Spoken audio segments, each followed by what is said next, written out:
Hi everyone, this is Roberto. Hello, Mabel here. So we are Savvy Apparel Studio. Today, just wanted to take a little bit of time for you to get to know Mabel a little bit better. I wanted to ask Mabel, how did you get interested in the fashion industry? Well, my parents own a clothing company, and so I spent all my childhood in that factory. And I learned from an early age how to sew on sergers, on industrial machines.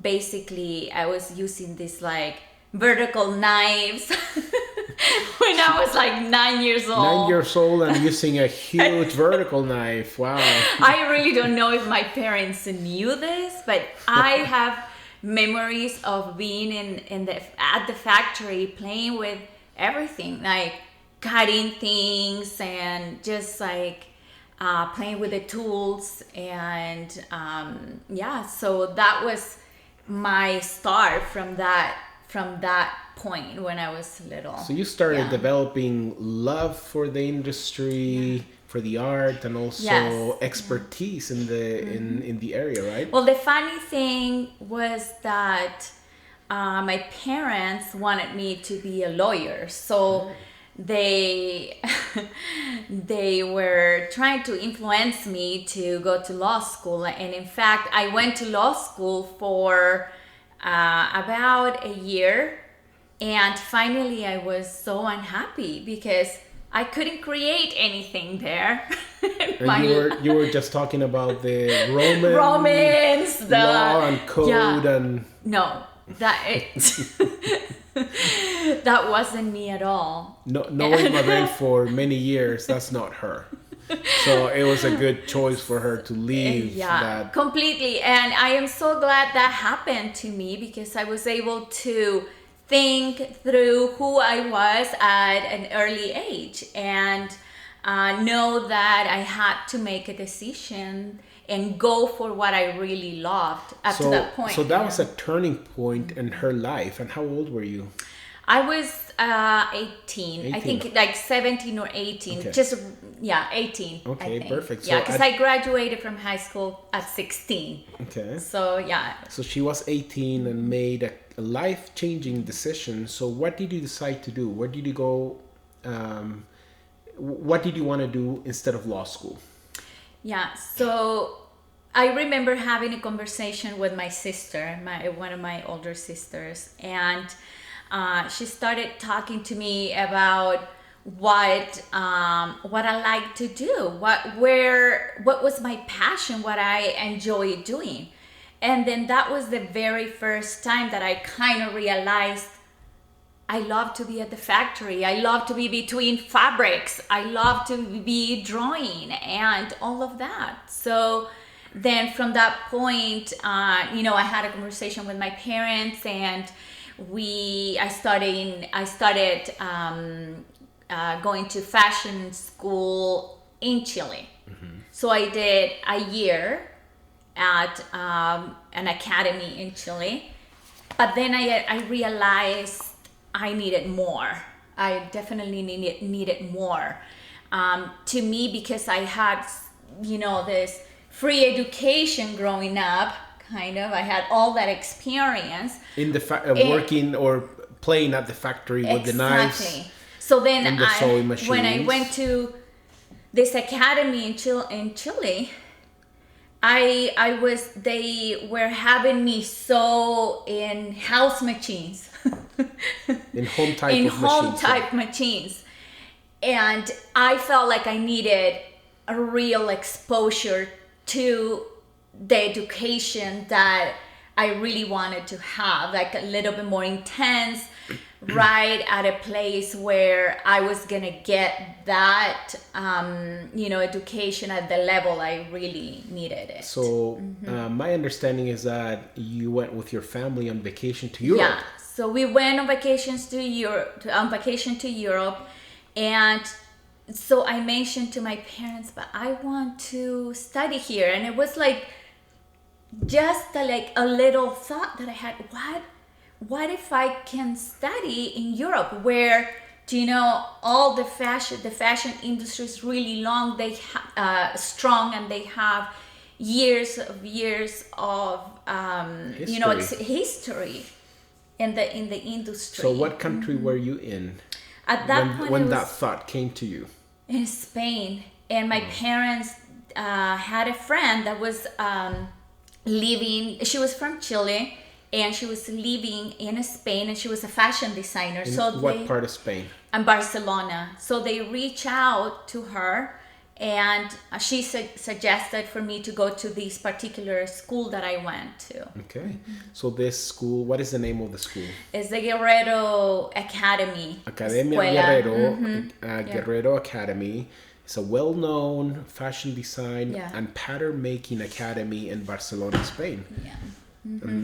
Okay, so what happened is that this designer said that the school wasn't, pretty in a sense. It didn't have it wasn't like this huge, architectural school or something like that, but it was known for the precise and amazing technical education that people went there for. Yeah. So that started shaping your background as a technical designer. Even though you're very creative, you can create pretty much anything.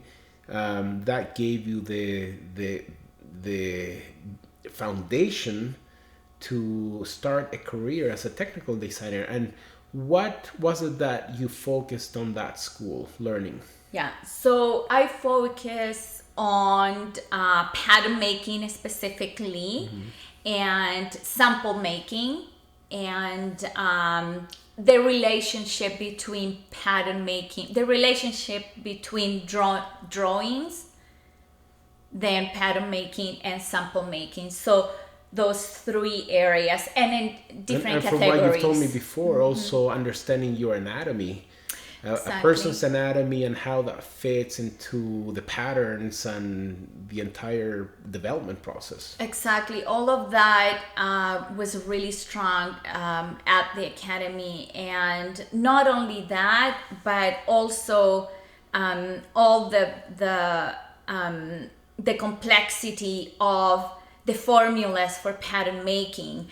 And that is really important, because if you have the wrong formulas for pattern making and you learn the wrong techniques that are not really that they're not good, then what you're going to be producing is bad. So I feel blessed that I was able to learn the right and solid good pattern making techniques that have allowed me to know what you're saying, like the anatomy of the body and how it works, how people grow, and something as simple as, if you grow this way, when you grade sizes, you not necessarily grow this way. So there's a lot of basics right there that I understood from the school, from studying at the school.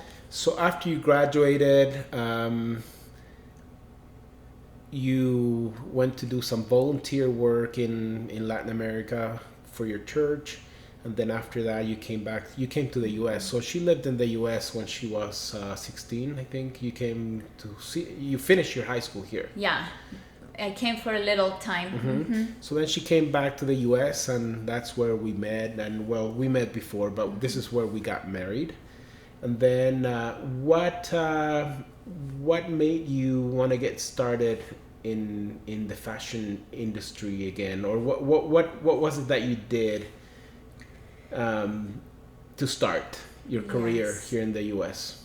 So 20 years ago was a very different scenario what we have going on right here, specifically in Utah. Yeah. There are a lot of young designers, influencers coming out with fashion collections, with their fitness collections, and that are beautiful and things. Back then we didn't have anything like that 20 years ago.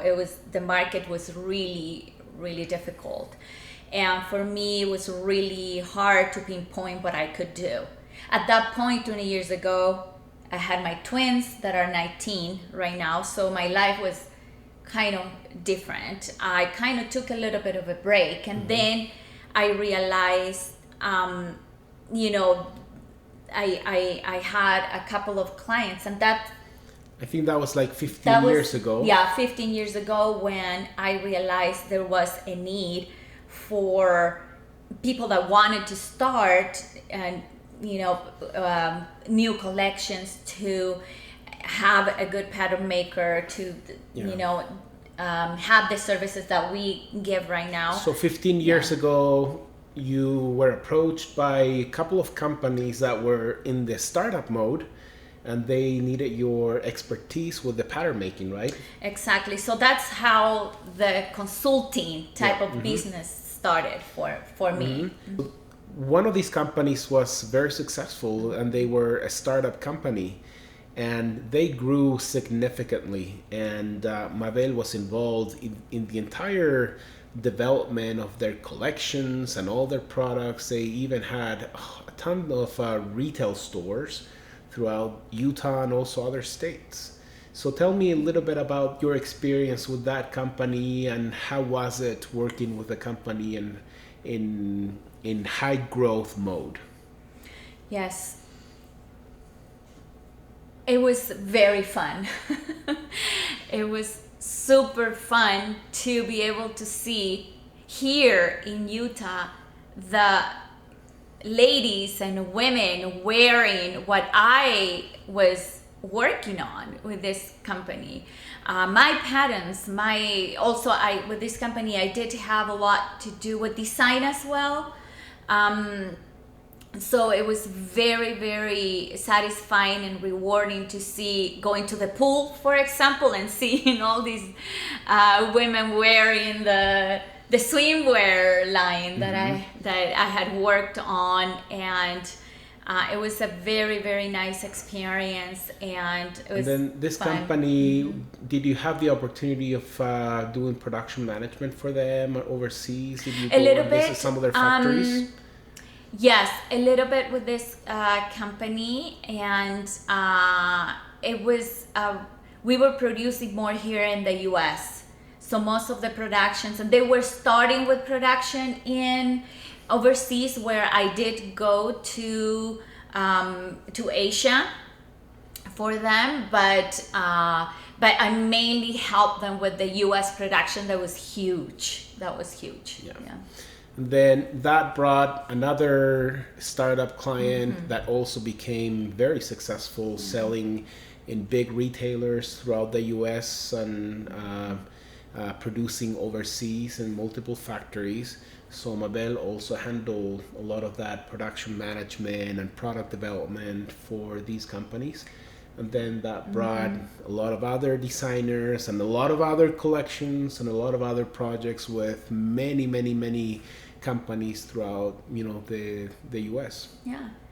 At some point, I also worked hired with a couple of big companies. You became employed with a couple of companies. Yes, because as a technical designer. They needed your help full time, and they wanted you to strictly focus with them. And it was really great with those two companies. I think it enriched my knowledge of so many things that was almost impossible to have with working by myself, So a couple of these companies that she's mentioning, I'm not going to mention names, but they are large companies. So the exposure of developing hundreds of styles, 40 styles a month. Yeah, and taking those new 40 styles plus everything that they had going on a monthly basis. I mean, it's a lot of work. And then the other company was even a larger company. Yeah. With production systems and huge factories and hundreds of people employed, and also with factories overseas. So, I mean, you've had pretty good exposure in the industry in terms of the production side of things, product development, and also working with a lot of startups and designers. Yes, I can totally say that that's correct. So one of the advantages that Mabel has with her wide array of experience is that she can now see the idea of a designer, and she knows how to best develop that product for them. So we take into account many different things. So for example, if you're trying to develop a collection and you're trying to stay under a specific price point and sales, we know what your cost should be, right?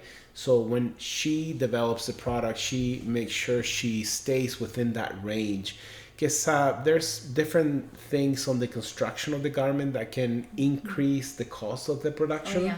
And since she knows the production side of things really well, since she's worked with these companies, she knows what to do from a product development point of view to make sure that when it goes into production, the garment is effective and efficient. Yes, that is so important. That is so important, especially when you're starting. The cost of your garment hopefully is not high, and it really depends on the designs and the fabrics and the complexity of the style. And that's where her expertise comes in, very, very valuable for anyone. Is she knows how things run in a production environment, and she's gonna do everything she can to minimize your costs and make sure that you get a good quality garment at the end. I think the experience that we've had, with having had factories, actually factories ourselves, and had to handle ourselves the productions. We know we have gotten so much experience only from having that we give all of that to our clients. Yeah. We definitely pass all of that knowledge to them. Just like Mabel said, a few years ago, we had our own production facilities, but since we are experts in product development and we work with wide spectrum of designers trying to do dresses to fitness to outdoor apparel to blankets, maybe whatever it is, and soft goods we can make. Yeah, and not only that, accessories as well. Accessories. We don't do so many, but we do. We decided that the best model for us was to go and work with the best factories that specialize in those products. And that's where we notice that we get the best results for our clients. So in terms of factory, we have our studio, we have all of our machines. All the product development is done here in the US in-house. And then when it comes to production, that's where we partner up with the factories that we've developed the relationships with throughout the years. And we, at the end, we can create a beautiful product with that model. Yes. If you have any questions, contact us. If you want to know more about Mabel and any other questions that you may have, we would be more than happy to talk to you and answer those questions. We want to talk to you, and we want to help you develop your collections and your products. We want to help you. We know how hard it is to be heard out there. It is really hard that a factory gets back to you or somebody, it's so hard. The industry is tough. We're here to help you, and just email us, and we're more than happy to pass the information and what we know to you. Well, thank you, Mabel, for your time and for answering the questions for our viewers. And we look forward to hearing from you. Thank you so much for your time. Bye-bye. Okay, bye.